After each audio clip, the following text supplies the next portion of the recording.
প্রচন্ড শীতের রাত, উনি সফরে বেরিয়েছেন হাদিস কালেকশনের জন্য।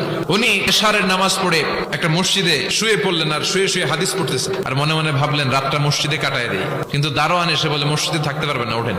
উনি যে আহমদ ইবনে হাম্বল এটা চিনে নাই, কি করবে এখন? উনি কাঁথা গুছিয়ে হাদিসের কিতাব নিয়ে তাদের মধ্যে ব্যাগ নিয়ে মসজিদ থেকে বের হয়ে গেলেন। কি আর করবেন, প্রচন্ড শীত, আর কাঁপতেছেন, বুড়ো মানুষ।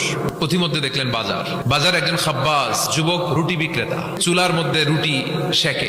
সে যে সালাম দিল, আসসালামু আলাইকুম। যুবক বলে ওয়ালাইকুম আসসালাম। আহমদ ইবনে হাম্বল বলে, যুবক আমার যাওয়ার জায়গা নেই, সফরে বেরিয়েছি, খুব শীতে কষ্ট পাচ্ছি, রাতে যদি তোমার এই চুলা থেকে একটু আগুন পোহাই কোনো সমস্যা? যুবক বলে, না না সমস্যা না, আহলান ওয়া সাহলান, খোশ আমদেদ, আসেন আসেন, আপনি আগুন পোহাইলে আমার সমস্যা কি? আল্লাহ শুকরিয়া করে উনি বসলেন আর আগুন পোহাচ্ছেন। আর খেয়াল করলেন যুবক রুটি বানায় আর পরে আস্তাগফিরুল্লাহ, রুটির দলা বানায় পরে আস্তাগফিরুল্লাহ, রুটি নিয়ে উনুনের ভিতরে চুলার ভিতরে সেকা দেয় আর পরে আস্তাগফিরুল্লাহ। ইমাম আহমদ ইবনে হাম্বল তো অবাক, কি রে এটা আবার কেমন যুবক, খালি আস্তাগফিরুল্লাহ। উনি প্রশ্ন করলেন, যুবক ঘটনা কি? আসার পর থেকেই তোমার দেখতেছি তুমি রুটি বানাও, রুটি বিক্রি করো আর পড়ো আস্তাগফিরুল্লাহ।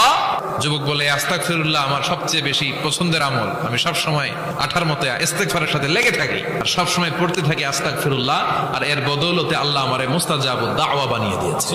আহমদ ইবনে হাম্বল তো অবাক, তুমি মুস্তাজাবুদ দাওয়া, রুটিওয়ালা, আমি এত বছর হাদিস পড়াই, আমিও তো মুস্তাজাবুদ দাওয়া না, তুমি দোয়া করলে সব কবুল হয়ে যায়? যুবক বলে, না আনা মুস্তাজাবুদ দাওয়া, আমি আমার জীবনে যত দোয়া করেছি কবুল করে নিয়েছে কে? সব দোয়া কবুল করে নিয়েছে আল্লাহ, একটা দোয়া ছাড়া।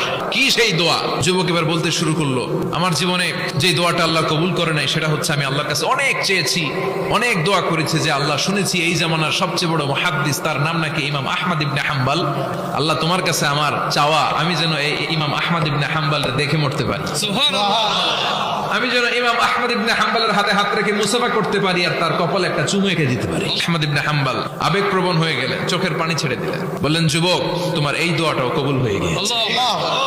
আহমদ ইবনে হাম্বলের দেখা সাক্ষাৎ পাওয়ার জন্য আহমদ ইবনে হাম্বলের বাড়িতে তোমার যাওয়ার দরকার নাই, আহমদ ইবনে হাম্বল তোমার দরবারে ছুটে এসেছে। আনা আহমদ ইবনে হাম্বল মুহাদ্দিসুদ দাহর, আমি নিজেই আহমদ ইবনে হাম্বল।